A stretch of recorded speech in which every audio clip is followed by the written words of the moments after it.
Welcome, everybody. I thank you for your company today. I am thrilled to have a woman wiser than me.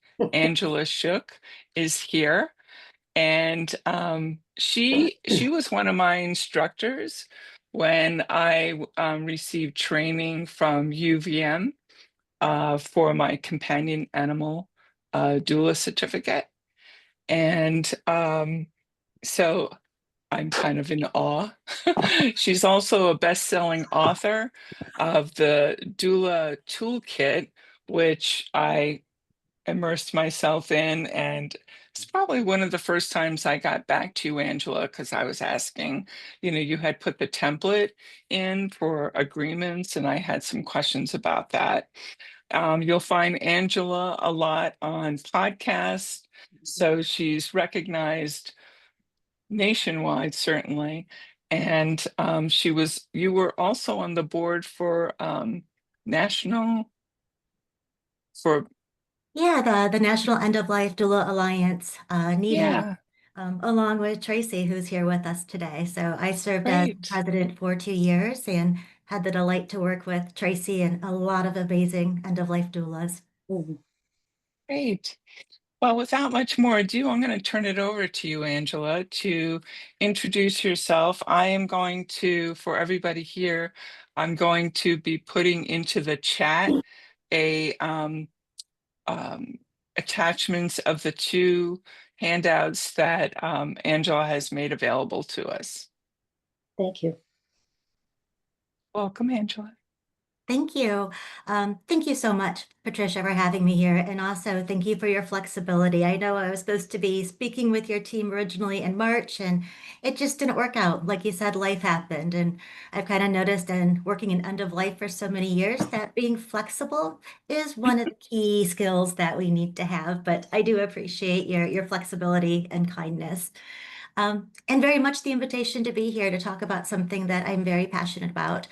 So, as you said, I'm an end of life doula, a companion animal doula, and a pet loss grief specialist. I teach both the end of life doula course and companion animal doula course for the University of Vermont. And I recently started teaching the pet loss grief specialist course for the Association of Pet Loss and Bereavement as well. So I live in Northern Michigan. I have my own company, just me right now, one doula team called Dragonfly End of Services, and I support clients both in person and remotely. I've been a death worker for about 8 years, and during the past 3 years, I've really been devoting more of my personal business time to supporting caregivers through their companion animal loss. And that's one of the reasons I wanted to join today's office hours is to share why death awareness for our companion animals is so helpful and to offer some tools to ensure that pets are cared for in a caregiver's absence or maybe even after their own deaths. And I know many of you here are already familiar with what a companion animal doula is, but I know, Helen, you had mentioned maybe this is something you're interested in as well.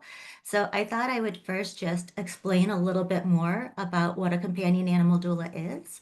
And it's just a very much an emerging role. I think really the past 5 years is when we've seen more movement and more awareness of this role. And just like end of life doulas serve those nearing death, there is definitely space for companion animal doulas to provide that same non-medical comfort and support to not only those special animals, but for everybody that loves them, their caretakers, everybody. Because our pets mean so much to us, their deaths can be emotionally devastating.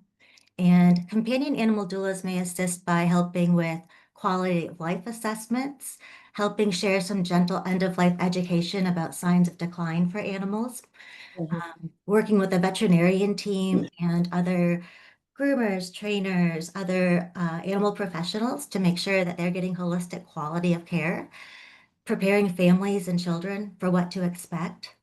Lately, I've been doing a lot of community referrals, providing resources, um, actually companioning during the euthanasia process. I believe in the past 3.5 years, I've now participated and witnessed and supported more than 400 euthanasias. And having that experience is been one of the most sacred experiences. I think that we can all kind of talk about that unique, profound bond that we have with our animals. And there's nothing like the unconditional love that we see between an animal and their family. So being part of those last moments has been something that I've considered very special.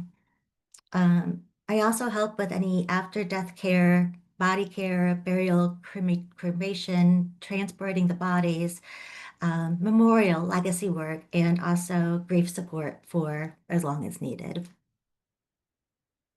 Um, as a human end of life doula, I really became interested in adding this role to my work for a couple of reasons. So personally, I knew that my elderly Maltese Bella, who was 16, would need more support as time went by, and I knew I would really need to prepare myself for her eventual death. She had been my girl, my companion for a very long time.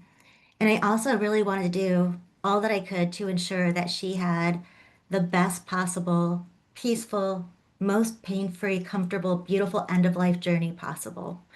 And even though I'd been doing this for humans for a while, I wasn't really sure how to do that for animals.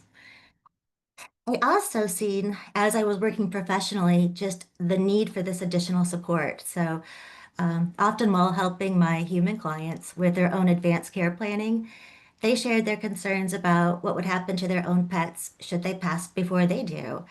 And because nearly 70% of all American homes have pets, and more than half of them see their pets as family, you can see why this concern was so prevalent. That it really convinced me that more than ever, people needed support and guidance to make those plans because so many of the clients did not have those plans in place either for themselves or even for their pets. Um, I have a few stories I wanted to share just to kind of highlight some of those examples. And the first one is this lovely woman, Linda. She is 78 and the feistiest, spry, tiny little thing I've ever seen in my life. And she has two huge, large, healthy dogs. And I was actually asked to work with her to do some of her own advanced care planning. She was getting ready to have some hip surgery and just wanted to have some plans in place. And I was just in awe of this woman. She is just this tiny little thing, and these huge dogs, she handled them so well. And she had this deep, deep love for them. And after we kind of did some of her own personal advanced care planning prior to the surgery, I said, "Well, who's going to be watching your animals while you're laid up and recovering?" And she's like, "Oh, I do have a friend, but it worries me. What if I don't get better after the surgery? What if I don't come out of anesthesia? What should I do?" So we really spent a lot of time putting together not only an advanced care directive for her pets, but putting together a trust within her own end of life wishes to make sure that there were funds and plans and information needed, everything put together so that she had that ability to be more confident going into the surgery. And even though she's older and thankfully came out of the surgery very well, having this plan in place really helps her still enjoy that companionship and love of her pets while having that peace of mind that they'll be cared for should they outlive her or if she becomes ill or incapacitated to care for them. Another woman that reached out to me recently, her name was Carrie. Carrie has been a long time pet loss grief support client of mine, and she recently found out that she had breast cancer. So we've been really working through the grief journey of getting through this loss of what she considered her heart dog. And she's very much been missing him and wanting to have another animal, but wanted to wait until she felt a little bit less raw over the grief of it. Now that we come to the point where she wants to start talking about her own advanced care plans with this new breast cancer diagnosis, she thought, well, this is the time to really start thinking about the rest of my life. And even though she was really interested in getting another dog, she was really concerned that she might not live long enough to take care of the dog, that her medical bills might get in the way of providing resources, that she may not be physically well enough to take care of them. And so, again, what we did is we put together a pet trust for her so that she could have the confidence that she would have resources, funds put aside, a team put together, a designated caregiver, vets already on record everything she needed so that she could, during this time where she needs that companionship and wanted that love of another dog again while she fights this illness, she could do that with confidence, knowing that if for whatever reason, whether she was ill or is not around to take care of them, she did end up getting another dog. And so I think it really gave her peace of mind to know that her dog would be okay without her, and also gave her the empowerment to go out and, welcome another animal to her world. One of the reasons I think it's most important to have not only advanced care plans for your animals so that we can help provide them with a peaceful, well-planned death so that we're not making emotional and rushed decisions at the time where we need to be physically and emotionally present with them. But also having these plans in place within your own end-of-life wishes and trust can avoid so many family conflicts and stress about who takes on the responsibility of those animals in the case of illness, injury, death. And about 6 months ago, I probably had one of the most difficult situations I've ever encountered doing any of my end-of-life work. And I was contacted by a young man whose grandmother had just died. And she had told this young man for the last several months of her life that her last wish was for her two dogs to be euthanized, cremated, and buried with her at the time of death.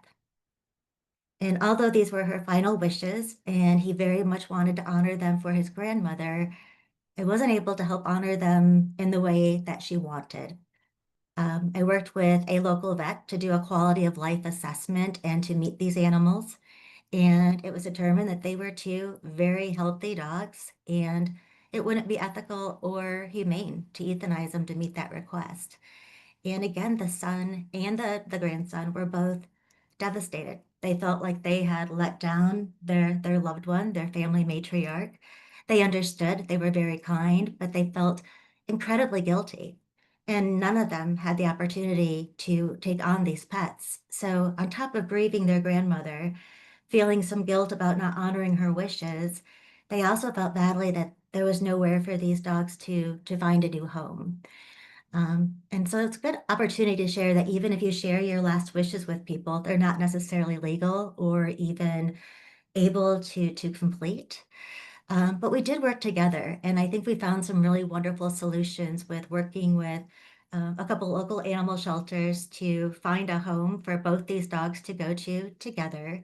And prior to rehoming them, I provided some hair clippings from each of the dogs that we were still able to bury with the grandmother in order to help alleviate some of the feelings of guilt that that family was feeling, and just help honor those wishes in the best way that we could.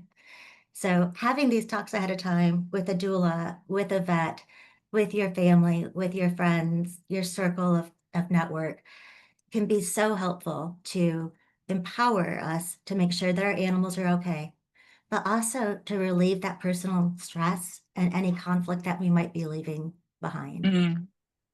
So you mentioned circle, and I mentioned to you that um, a couple of friends who live nearby, um, who are single, Mhm. and there's a group of them, and they all have pets.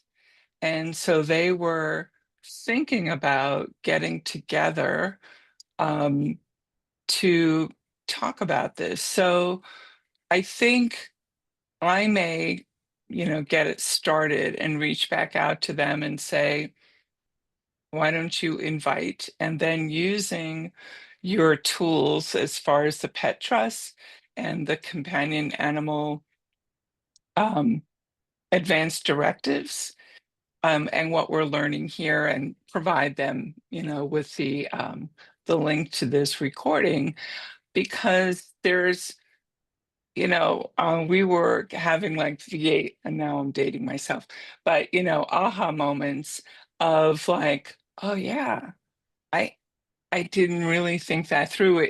It's a passing thought of like, oh, what's going to happen, um, but it isn't one that a lot of us have taken action to. a lot of us don't have advanced directives for ourselves. So maybe sometime, by introducing, the pets, it's like, oh, now I can see how this would be um, something I need to do as far as making, advanced directives. Um, I really appreciate. Have you ever heard of that? Circles of people? Absolutely. I think that we're seeing a lot of people who are not having children, so maybe don't have Mhm, grandchildren or other family members to maybe share that responsibility or to ask if they would take them on. I mhm, think it's wonderful to have that circle of connection, your own community where you are sharing these supports of each other. I think it's really important to think about this now. A lot of times when I'm doing advanced care work for companion animals, I like to start it when somebody gets a new dog. Even mm, before you ever even need this, having those plans in place, you kind of create this working document that you can continue to add to. So again, you're not just at that end stage rushed and feeling emotional and maybe making decisions without having all of the information. But I love what mm, your friends are doing because I think that's something to really think about now. Like that's one of the considerations of this call is, who will care for your pets when you're no longer there? Do you have right. family, friends, chosen family? There's some wonderful rehoming organizations and shelters and sanctuaries. There's breed-specific rescues. I've Mhm, seen in some cases even others that are connected to that pet, maybe a neighbor or a trainer or a groomer might be the best person for that. But without talking to those people, finding out what your options are, and also making sure that you're finding a home that you feel comfortable with your animal, it's such an empowerment. It's such a great feeling to know that even if I'm not here, I have three dogs of my own, and they each have their own advanced care directives. And I have within my own personal trust funds set aside for them because they're dear to me. And if something were to happen to me and I wasn't able to take care of them, I've already thought, well, who is that who's going to be able to take on my animals? And it's even harder mhm, sometimes, I think, when you do have multiple pets, because it is a financial burden a lot of time, even though mhm. it's incredibly rewarding to have these beautiful creatures in your life. Well, and something that was, part of our training with you as far as, our getting trained for companion animal end of life doula was again another aha moment. Certainly where you are in Michigan and even Pennsylvania and Vermont, we know people who have horses, Yes. and horses, live quite long, 30 plus years. Um, and then, making sure, have you thought about, how, should that loved one die, Right. where are you going to bury this? Not everybody, and not is it, are willing to, do what a lot of us do in a remote rural area is Mhm. find somebody who's, got a machine who can, dig for you.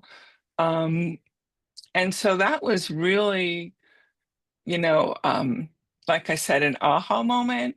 I Mhm. and I've been trying to, and so that was a year ago more that I received that certificate.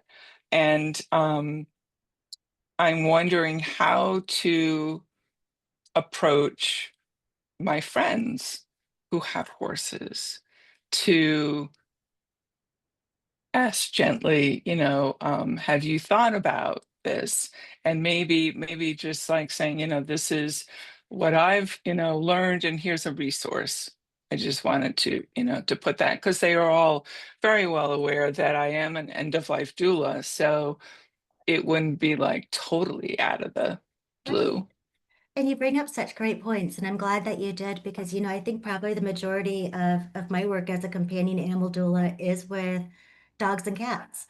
But I've also been called in for support with horses and other large animals and birds and reptiles and just about everything. And you're right, there's so many different considerations depending on certain breeds. Mhm. With horses, the body disposition is much more difficult than it would be to maybe cremate or bury a cat in your yard. Some Mhm. places do not allow animal bodies to be buried if they've been euthanized. So there are a lot of information that needs to be considered well ahead of time so that you are not in that place of, again, making those incredibly stressful, rushed decisions that maybe don't necessarily align with your beliefs, but you just didn't have the education or time to put them together. Mm. And I I think love that. what you were saying too is, like, how do you Mhm. share that? I think that's why I like this. One of the tools that I'm sharing with everyone today is that Advanced Care Directives for Companion Animals. And it's a workbook. It's something that one of my other former students and friends, Kathy Wolf, and I put together after having some conversations of realizing that people still didn't know what our role was, and we wanted to be able to show up with like a tangible tool that we could walk through with them. So we've set up this workbook so that it's kind of a before, during, and after. And it's just a really simple workbook. It doesn't have to be filled out completely. It can be added to as you develop that relationship with your pet and things change. But it's a nice, gentle way to say, I do this and I can help you with this and take a look at it. Maybe it will just inspire some questions for you that I can help answer. And I think that's one of the things I've liked best about it is sharing it with other veterinarians, sharing it with other shelters as they are adopting out animals. It's just something that they are giving now as part of their adoption packages so that people are just a little bit more aware that we can do this. By doing these workbooks and getting these plans in place, we can honor our beloved pets by taking the time to talk about different options and avoiding making those last minute decisions. And it's really part of being a responsible, pet owner to have these plans in place. I really like to have these talks as we can earlier the better, like we mentioned, Mhm. because it's so natural to want to postpone them. We're already in a pretty Mhm. death phobic society, but nobody wants to talk about the loss of their beloved animal. But when you start completing this at the beginning, or at least when the animal is still healthy, it can provide that peace of mind should anything happen unexpectedly that you are already prepared. Because as we know, not every death happens at after a long illness or a long life. It could be an accident or a very sudden. So I Right. think having these available as soon as possible. And Tracy, thank you for that. And then I want to go to Nadine. Helen, did you have a question too? No, Helen. I'm good for now. Okay. Thanks. Okay. And Nadine, I'll come with you in just a second. Um, I love that idea, Tracy. What a great avenue to to think about it.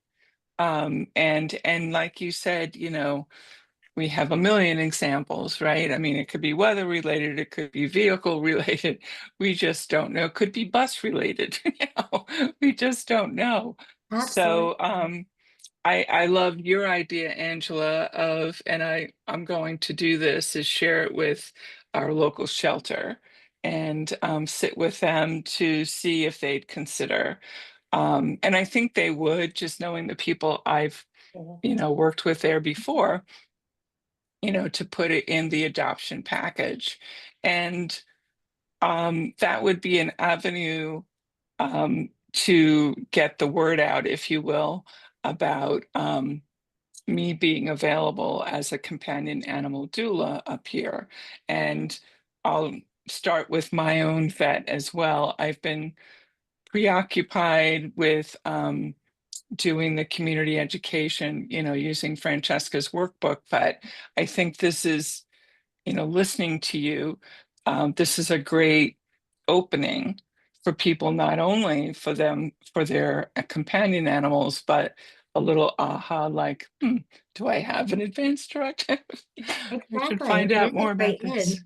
Or even doing Yeah. workshops with this workbook, and hosting like with this Yes. mentioned, having Hmm. this be, a sharing time, talking about our animals, sharing memories of them. This doesn't have to be a sad project. This could actually be very joyful. And I love what Tracy said about having something like this prepared for even if you're out of town. The Advanced Care Directive book, I actually just heard from a friend a few months ago that had used this and was unfortunately lost her home during the wildfires in California. And she was able to take that packet. She had it with her dog's medical records, food, kind of like in an emergency to go bag. So she had all of this information that she needed right there as well, including her vet information, other caregivers, any medicines they've been on, what foods they eat, any special directions. So it does have a lot of daily real world purposes outside of just planning for that eventual end of life too. And even introducing, and Nadine, I'm coming right to you, and even introducing to, where doggy daycare Yes, to be able absolutely. to do that. Yeah. That's the best thing with these, whether it's your own trust or this workbook, is that you're sharing them. This isn't just something Mhm, that you complete for yourself and put in a drawer. Share it with your mhm, veterinarian, share it with any doggy daycare or groomers, anywhere else that pet sitters, so that everybody else is aware of what your plans are well ahead of time. You have time to ask if there's any questions. God forbid you are on vacation and someone's watching and the pet has had an accident. Do you want them to mhm, wait till you get home? Would you like to have it buried? Would you like them to take care of it? It could mhm. just be a great relief to everybody. There's so many considerations in that workbook that, again, not everybody wants to think about right away. But when you do, like we all know, you know, death is universal and eventual. The more we're prepared for it, the Yeah, more peaceful that can be. I love that. Nadine?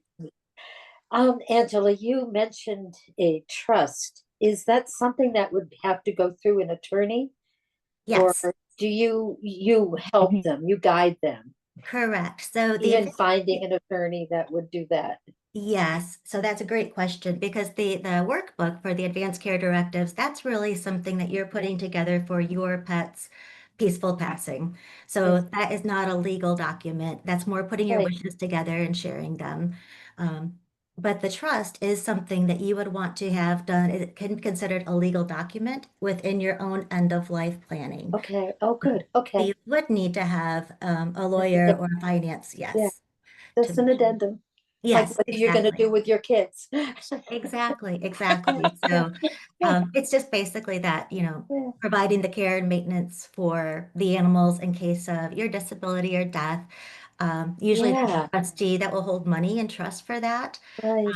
And you can have all of the information there as well, like caregiver information, detailed care instructions, an emergency contact list, any temporary care options, and, special requests. I think that's important to remember. Um, our animals grieve, Okay. they grieve too. And if something were to happen mhm. to you, what would make their transition better? What is a favorite toy of theirs? What's a favorite treat? How can you comfort this animal? Because their life would be changing as well. Good. Thank you. Yeah. Helen? And just thinking, as you start working, with your clients, my assumption would be that you have to also pull that family in pretty early to get that agreement to who is going to care for the animal. Mhm. I mean, I'm going through that now with my mom and her cat. She's 88 years old, so I totally understand, how some of those conversations can get a little touchy. She said, Absolutely. she wants me to take the cat, and I said, I'm allergic, but yet my daughter would be happy to take the cat. So Mm. I just think things it's like on lovely that. you're having those conversations, and how wonderful that even though it's something you personally can't do, you're helping to still find that solution. And I'm sure that gives your mother a lot of comfort to know that that animal will be well loved and well cared for. Well, I think so. And we just I had to have she was 14 and a half years old, our Greyhound lady euthanized just in March. And, I had to do that with her sister, who was her sister, a Bichon, like 2 years before that. But, I was prepared because I knew I had a veterinarian that came to the house. Mm. We actually picked a date a month in advance, knowing that she was having problems and she was exhibiting signs of pain. Right. So we got to plan what we wanted to do that whole final week as we spoiled her, and when the veterinarian was there, and I never realized until she said to me, we have to help about 70% of these elderly greyhounds on their way, because otherwise the heart's so strong, it'll never give out. It'll be like, they're 16 years old and they're in so much pain. So Oh, that God. helped me to feel a lot better. But I was sitting with her and we had this all planned out, as the first injection went in, that relaxed her and made her real cozy. This dog has her entire life wanted this chocolate cake and chocolate cupcakes. She got it. That was, the last thing that we did, but it was so cool for me to be able to plan that out. It was Mhm. hard and it hurt, but I think that's what tipped me off to say, you know what? How many other people don't know how to go through something like this or know what services are available? And that's when I thought, I really need to add this to my toolkit. So, okay. It sounds like Yeah. all the right reasons to add it to your kit, and you're so right. Like it still hurts. This is painful, but it can soften. It can make it more of a lovely experience. And so many people I talk to are not even aware that you could have a in-home euthanasia. I think they don't maybe even know that you don't have to go to a clinic, that they can Right. come to your house. I've sat with several euthanasias in parking lots, in favorite blankets and toys and beaches, and to make that more a comfortable spot for them and more peaceful for the family. You think about how many of our pets don't even like going to the veterinarian, and to release any of that additional anxiety or stress, to let people know that in-home euthanasias are available, that's been a great gift. Even letting people know about cremation and burial and aquamation now, different ways that they can memorialize their pets, different home funerals you could do for your pets. The more we can share this education, they have the ability, everybody then, to have that more customized, personal, loving goodbye, rather than something that maybe is decided for them that doesn't really sit with their beliefs or their desires. I think the article that I also shared with people, I'll share it again in the Substack, um, was, that um, euthanasia is making, or just planning, makes it a more peaceful death, which we talk about, with humans, rather than a painful death. So it's a more peaceful life because you're planning it, Yeah. than just as many of us, have gone through, is like, oh no, now, they just had a seizure, or, we can see they're in pain. Mhm. And I know it's difficult right now. My daughter is dealing with her 17-year-old dachshund Oh, that she rescued. And, it's really hard for her to take that next step, even though she can see the decline. And I was able to find um, at her local SPCA in California, that they have a like a scholarship, or can reduce, the fee, because that's the other thing, is some people hesitate, because they don't have the funds or the wherewithal to think about euthanasia. Tracy? Going back just a touch, Angela, I've seen that a lot of what the work that I'm doing, doulaing the humans and the animals, is alleviation of guilt too. yeah. Yeah. And I think that one of the biggest fallacies that as the humans to our animals is that I've seen is that we've been told they'll tell you when it's time. Oh, yes. Because you are so damn lucky if that really happens, but so Yeah. often it doesn't. And so I find a lot of pet parents are holding on and holding on and holding on because they don't get the light switch and they don't get the time. Right. And so sometimes just telling them it's okay. You're not, Mm. you are the sentient being and you can make the decisions and you're making them out of love. So all that to say, how often do you see clients, or when you're with veterinary euthanasia, where people with that aha moment, or people were supposed to wait until it's time or they didn't, or how do you address that? Yeah, I'm with you, Tracy. I think that's probably something I face daily. And I think that's the hardest thing when it comes to euthanasia is it feels really unnatural, doesn't it, to be the one to make the decision of the day that somebody you love dies. It feels weird. It doesn't feel natural. You feel like maybe you're even playing God. And I hear every day, well, is it too soon? Is it too soon? What if they still have all this time left? How will I know? And I think some of the tools that we can provide, either working with a veterinarian or as a doula, are really helping them understand what quality of life looks like for an animal. And animals Mm. can be so stoic. They don't always show that they're in pain, or we have to really look for those signs. Are they limping? Are they isolating? Are they eating less, drinking less? Are they not enjoying their toys, or are they acting different? Are they not cuddling anymore? Panting can be a sign of pain. But so many people have said, well, they seem fine. He lips a little, but I don't think he's in any pain. Well, that could be a sign of pain. So I feel like you do as well. It's like part of alleviating that guilt is also letting them know, maybe from an objective stance, from somebody who's not right into that picture of these actually are signs of pain. And we don't want this animal to suffer.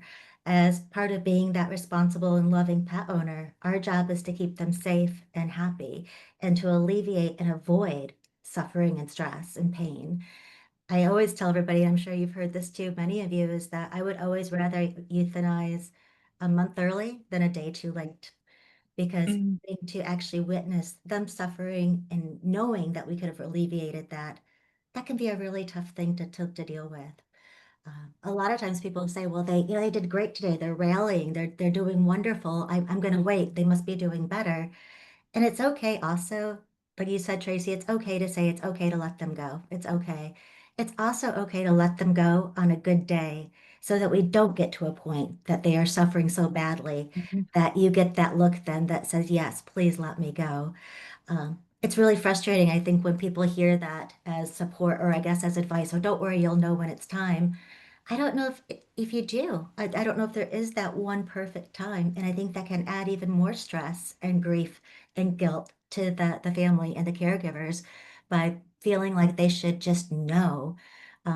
Sometimes you need a little education to know what those signs are, to help them understand what that quality of life looks like, and to just companion them through this process and let them know that their decisions, as hard as they are oftentimes the most humane kindness, last act of love we can possibly do for our animals. And I was going to ask you, you mentioned it earlier, and you and I had a conversation about this, about grief, is, and Nadine, when we were with Francesca a couple of weeks ago, she addressed this. Um, Grief over pet death is real. And it's a lot of times, we just had, Nadine and I just had a friend who lost their dog, who was 12 years old, and she died kind of suddenly. But she was saying that she and her husband were just a mess. And her husband kept saying, why? Why am I feeling this? So I didn't cry like this when my dad died. And you hear that a lot. And, remembering, and we walked through it a little bit with Francesca, but it's our companion animals are there all the time, more than our of a certain age, our kids, our parents, our siblings, friends, they're occasional, but our companion animal, and they are just utterly devoted. They're always right there, right? And um, I don't think, not until we talk about it do we recognize that, and that's why, it's the pattern is really disrupted, other than like, your partner who you live with every day, that animal is part of your morning, noon, and night. And there's a certain pattern in your day. And to, again, recognize that change is a really seismic change. Oh my gosh, you worded that so well because it is true. They're part of our everyday, intimate part of our lives. Our routines, our daily lives are built around them. They work off each other. They depend on us, and part of our identity is our caretaking, our responsibility for them. And when they're gone, there is the most empty quiet of now what should I do? I often let my clients know that, after they've lost a pet, try to change up your routine a little bit for a few days because it can be really hard to have that space where you're used to seeing them constantly. And like you said, I hear often, well, I cried more than when I lost a human person. And I think that's because you do have this really profound bond with those companion animals. It's still very much a disenfranchised grief. A lot of people don't look at pet loss as being nearly as significant as a human loss. And like we've discussed, in many cases, it's even more significant. But it doesn't get the same support. You don't get bereavement leave from your job. You don't have oftentimes a funeral or people who are memorializing and grieving that pet with you. I'm sure many people can relate to this, and it still breaks my heart when I hear it. But oh, you can just get another dog, you can get another cat. Oh, you're still sad? Well, why? You don't say that when someone loses a child. You don't say that when someone loses a spouse. So it really doesn't have the same. I don't feel that people who are grieving their pet loss really get the same validation and acknowledgement that they really need. And when you don't have the ability to express those feelings and have them witnessed, they get even more intense. And I think it makes it even harder for those that are grieving.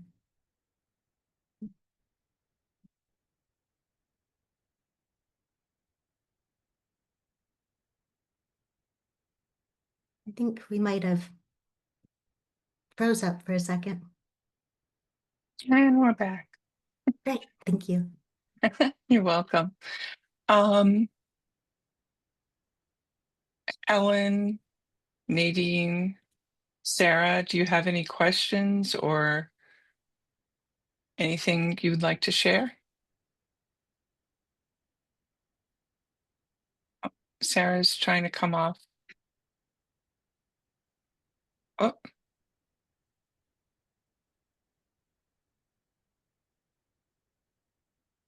There we go. yeah. I think Nadine needs addressing because she had a phenomenal loss the other day. And I think it has to be acknowledged. And it's so much what you were saying, Trish, in that companion animals, however many legs or feet they have, just it's not acknowledged the loss that you deal with. Nadine, share, please. You there? I need you off mute.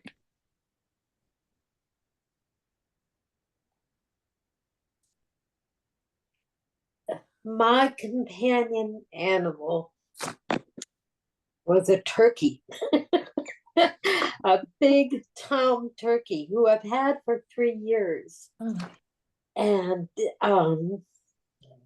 I couldn't pick him up. He was like 40 pounds. But when he would come out, I mean, he hung out with me. He didn't like my husband because my husband was a male and we had chickens and he protected the chickens.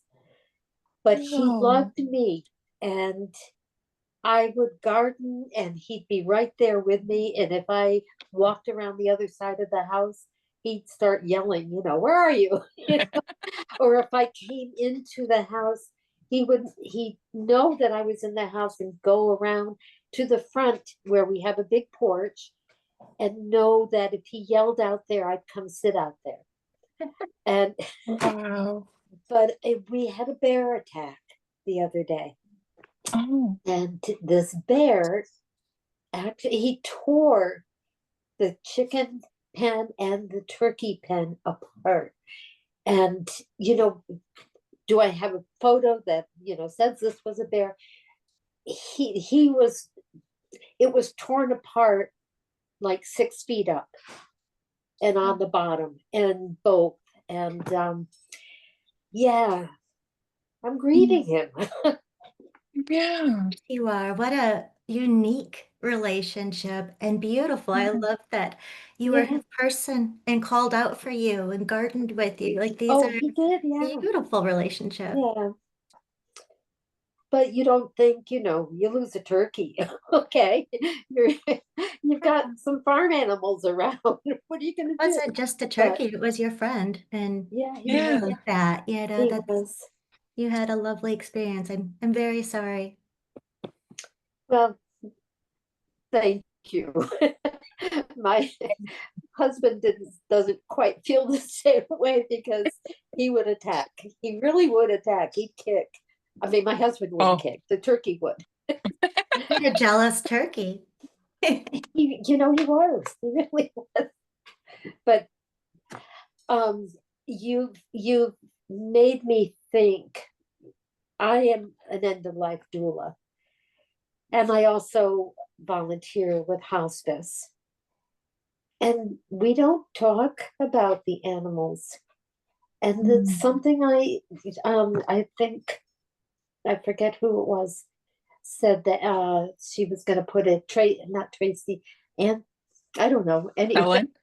Helen was going to put in her toolbox, because I was sitting with a woman who's who was living alone, and her daughters were living elsewhere in the United States, but they were coming in to help settle some things with her. And finally, she was placed in a care center, a lovely, lovely care center. But Mhm. she didn't want to be there, and she missed her cat. And Mm. I am not sitting with her any longer because she wanted control, which I totally appreciate. She didn't Mhm. want somebody to come and sit with her and talk with her. She wanted her own space in this, Mm. I don't know how many 40-person care center. But I saw we have what we call a front porch forum. It's a Mhm. community notice and seeking information kind of a board.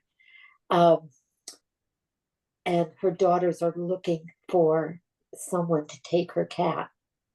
Mm. And that just broke my heart, Mm. because, if she had a trust of some sort, she has many friends who I know would have taken her cat, and having Mm. her know that. But that is Mm. definitely something that we can talk about. Yeah, that's a good Yeah. point. I'm so glad that you can see, some of this being something you'd like to add to your toolkit too. Yeah, And, yeah. Mhm. at any time, if you are looking over these materials and the handouts I shared or want to do a run through of the workbook, I'm happy to do that and answer any Oh, thank you. questions. That's Support you as you're supporting that's others. generous of you. No, Yeah, this is the best part about being a doula is this yeah. kind of network and supporting each other. I've had the fortune of knowing Tracy for many years, and Tracy is not only an amazing companion animal doula herself, she also teaches those courses for the University of New England. And even though I teach at UVM, we collaborate all the time. That Yeah, we're very yeah. much sharing ideas, very much brainstorming together and supporting each other because, as you all know, death work can be emotional and heavy when you're Mhm. serving others, and to know there's somebody else who you can rely on to talk about this and work together. That's what we're here for. So please reach out if I can help as you guys are incorporating some of these skills into your toolkits. You make Thank me you. want to take the course. Yeah. Yeah. Too. Yeah. When I took it, it was right after, it was like 3 months after um I got my e- uh end of life doula certificate. And it also was because, and I've told Nadine this before, I was motivated because our dog at the time eventually passed. And, I knew it was really affecting my husband, who really, this, he walks our fields 3 times a day, which is like 3 miles altogether, and snowshoeing. I mean, that's the criteria. One we've adopted before is we had rescued a lot. I shouldn't say gazillion, a lot of failed hunting beagles. They were, I worked with a beagle rescue, who the beagles either were constantly notoriously in trouble or running away or just did, that dog won't hunt. But then when we adopted Burton, that was his first thing was, you know, will this dog, snowshoe companion me while I snowshoe? And so Burton passed away December of that year. And so we've had DC, who will outlive us all. We adopted him. We've never adopted a puppy before, and he was 10 months old, but he's part border collie. He he's great. So he's into herding, so he's not on leash. And again, he is really that companion, that walking companion, as well as he's still young enough. They're never too old to be silly, but he is definitely silly. So How fun to have that puppy energy around. yes. Yes, it's kind of motivating. It is. Well, they teach us such wonderful lessons. I feel all the time, like I've mentioned, I've got 3 dogs who've all come in my life in very unique and unusual ways. I didn't look for any of them. All 3 of them came to me very, very interestingly and very thankful for it. But they teach me so much, like about being truly present. I get that a lot with them. Hmm. And the need to play. I think that's something they Hmm. teach me all the time. When I'm working from home, I'm often doing this, in my computer, and I get going, and all of a sudden I had this little paw or this little nose, bringing me a toy, and it's like, okay, you need to get up and move and play and move around now. And get up with me, mom. But just that unconditional love, there's just nothing like it. That bond between an animal. I can't imagine. Um, Not sharing my life with companions like that. And I guess because we all feel that way, we're drawn to this work. But I think that's why Yeah, it's so wonderful to be in this role, because you get to witness that. You get to witness this unconditional love. You get to see all these beautiful moments between a human and an animal, and it's magical. it is. When I was Fun. going at a Go ahead. grieving session for my mother, and I had driven down to Jersey, my dogs were in the backyard, and all of a sudden I realized, uh-oh, Epi was just lying there and had died. Oh no. Um, it was raining, I dug a hole, buried her, and went totally muddy to the grieving session for my mother. Oh my And goodness. of course, it ended up being a grieving session for pets. Hmm. And it was amazing the number of people that said how they had lost a pet very near the death of a person, which just Wow. compounds the whole thing. Oh, very much so. Yeah. And I think the loss of an animal brings up other feelings of loss to the surface that maybe haven't been processed, or even other memories. So no, I could see how that would be a complicated process to have the grief of both a human and companion animal at the same time. Absolutely. Yeah. Thanks for sharing, Sarah. Welcome. Well, ladies, Thank this you has been, for sharing. you're welcome. Thank you for your company. We're right on the 5 o'clock or in Eastern time dot here. And I can't thank you enough for this, for your questions, for your thoughtfulness, for your sharing.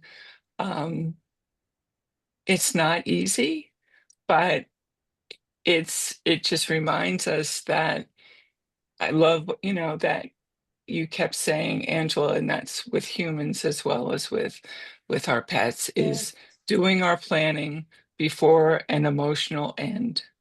And I think that is so special and just such a relief, you know, to do that. And I think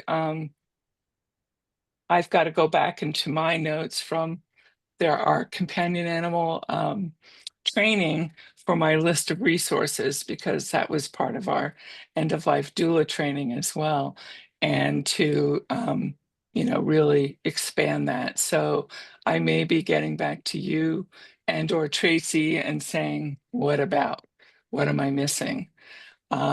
Because I don't know what I don't know. But Yep. last questions Yes, or thoughts? Yeah, Nadine. Trish, would you please let me know or Leslie know, because your role as a companion end of life doula is something important to put onto our webpage. Okay.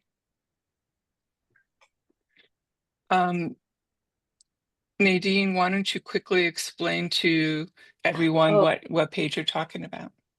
Well, after two of us had gone through the end of life doula training, we live in a small community. I mean, our communities are very close, and resources are hard to come by sometimes.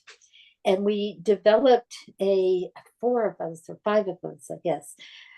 It's called the Northeast Kingdom is where we live.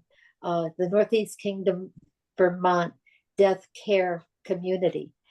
And it's just a page, it's a web page, and we have programs. We sponsor programs at the libraries and things for information on death care. We do it or take part in a death cafe as well once a month. But it's just been really, really useful for our community, an important piece that was missing. And that's who we are. Thank Oh, that's you. fantastic. That's, you know, Yeah. again, talking about that collective and working together, and we are Mhm. all in this work Yeah, together. yeah. It's a community. So it's lovely to see you modeling that so Yeah. wonderfully. And everybody around here has a pet, and a lot of us are older, you know, so Mhm. Yeah. the opportunity Okay. to use our tools is there. I'll connect with you on that. Good. Thank you, all of Thank you. you. Stay cool. I think all of us are on the East Coast in this heat wave. So please take care of yourself, drink a lot of water, watch your pets. Yep. And thank you. Thank you so much for everyone's time. Thank you, Thank you, Angela. You're welcome. everybody. Bye-bye. Bye.